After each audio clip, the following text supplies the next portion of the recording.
कामचोर देवरानी। एक बार की बात है, सुषमा अपने पूरे परिवार के साथ खुशी खुशी मोहन नगर में रहती थी। उसकी 2 बहुएं थी, पल्लवी और शिवानी।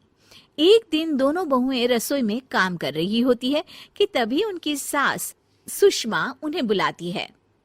अरे बहू, जरा इधर तो आना। शिवानी, जरा जाकर देखना सासू माँ क्या कह रही हैं। दीदी आप ही देख लो ना जाकर, आपको भी तो सुनाई दे रहा है। अरे मैं आटा गूंद रही हूँ ना, तुम चली जाओ। हाँ तो मैं भी तो सब्जी काट रही हूँ ना दीदी। अरे बहू जल्दी आओ। ओफो, ये तो जाएगी नहीं, मैं ही जाकर देखती हूँ कि क्या करना है। पल्लवी सुषमा के कमरे में जाती है। जी मम्मी जी, क्या हुआ? शाम को घर पर कुछ मेहमान आने वाले हैं, तो तुम अच्छा सा खाना बना लेना बहू। ठीक है मम्मी जी, आप बता दीजिए क्या क्या बनाना है और कितने लोग आ रहे हैं। सुनील की मौसी जी और उनका पूरा परिवार आ रहा है। कुल मिलाकर 3 लोग और हमें मिलाकर हुए 9 लोग। तो अभी से ही तैयारी करना शुरू कर दो। और हाँ, घर की सफाई भी कर देना, हाँ अच्छे से। जी मम्मी जी, सब काम हो जाएगा, आप चिंता मत कीजिए। पल्लवी शिवानी को घर में मेहमान आने वाले हैं इसके बारे में बताती है। क्या 9 लोगों का खाना बनाना होगा, घर की सफाई करनी है? बाप रे, सासू माँ ने तो हमें घर की नौकरानी ही समझ कर रखा है। ऐसा नहीं बोलते शिवानी, हम इस घर की बहू हैं और घर के काम करना हमारा फर्ज है। दीदी तो है ही सासू माँ की चमची, जब देखो सासू माँ सासू माँ। मैं तो इतना सारा काम नहीं करने वाली। शिवानी कपड़े लेकर गमला साफ कर रही होती है और चक्कर आने का नाटक करने लगती है। मेरा सर चकरा रहा है। तभी वहां पल्लवी और सासू माँ जाते हैं। अरे बहू, क्या हो गया तुम्हें? मम्मी जी, बहुत तेज सर में दर्द हो रहा है। तुम एक काम करो शिवानी, आराम कर लो। नहीं नहीं दीदी, घर में मेहमान आने वाले हैं, मुझे आपकी मदद करनी चाहिए। अरे कोई बात नहीं शिवानी, तुम आराम कर लो, मैं सब काम कर लूंगी।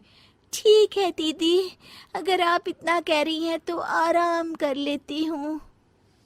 शिवानी आराम से अपने कमरे में मैगजीन पढ़ रही होती है।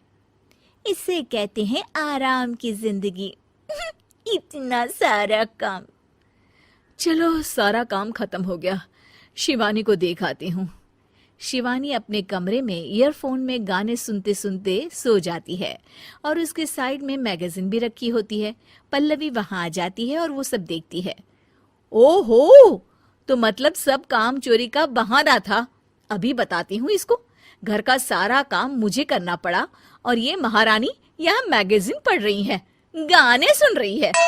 पल्लवी रसोई से एक प्लेट और चम्मच लेकर आती है और शिवानी को थाली बजाकर उठाने लगती है। शिवानी अचानक से उठती है। उठ गई महारानी, गाने भी सुन लिए, मैगजीन भी पढ़ ली। तुम तो बहुत बड़ी झूठी निकली शिवानी। तुमने सर दर्द का बहाना बनाया ताकि काम करने से बच सको। हाँ बनाया बहाना, तो क्या करती, इतने सारे काम करती। मुझे कोई शौक नहीं है चापलूसी का। क्या चापलूसी? तुम्हें लगता है कि मैं सारे काम चापलूसी के लिए कर रही हूँ? नहीं तो क्या। तभी वहां सासू माँ आ जाती हैं। अरे बहू, वो लोग बस आने ही वाले हैं, तुम तैयारियां कर लो। जी सासू माँ, तुझे तो मैं बाद में देखती हूँ। सब खाना खाने बैठते हैं और खाना शुरू करते हैं। तभी सुनील की मौसी बोलती है। वाह भाई वाह, खाना तो बहुत ही अच्छा बना है सुषमा जी, एक एक चीज में क्या स्वाद है। ये सुनकर शिवानी मुंह बना लेती है। उसे अपनी जेठानी की इतनी तारीफ रास नहीं आती। आपकी बहुएं तो बहुत ही अच्छा खाना बनाती हैं। हाँ बनाती तो दोनों ही अच्छा है, पर आज ना ये सारा खाना बड़ी बहू ने बनाया है। छोटी बहू की तबीयत ठीक नहीं थी, सो इसलिए। मानना पड़ेगा सुषमा जी, आपकी बड़ी बहू तो बहुत ही गुणवान है। पल्लवी की तारीफ सुनकर शिवानी को जलन होती है। पल्लवी ये सुनकर खुश हो जाती है और शिवानी की तरफ देखकर उसे चिढ़ाती है। कुछ देर बाद मेहमानों के जाने का वक्त हो जाता है। मौसी जी सबके लिए उपहार लाई होती है। वो सबको शगुन के पैसे देती हैं और अंत में पल्लवी के पास आती है। तुम्हारे लिए शगुन का लिफाफा तो है ही, पर बहू तुम्हें एक और उपहार भी मिलेगा इतना अच्छा खाना बनाने के लिए। मौसी अपने सोने के कंगन निकालकर पल्लवी को पहना देती है। ये लो, ये मेरे मनपसंद कंगन है, अब से ये तुम्हारे हुए। धन्यवाद मौसी जी। ये देखकर शिवानी तो पूरी तरह से जल जाती है और गुस्से से रसोई में चली जाती है। तभी वहां पल्लवी आ जाती है और उसे अपने कंगन दिखाने लगती है। देवरानी जी, अब आपका सर दर्द ठीक तो है ना?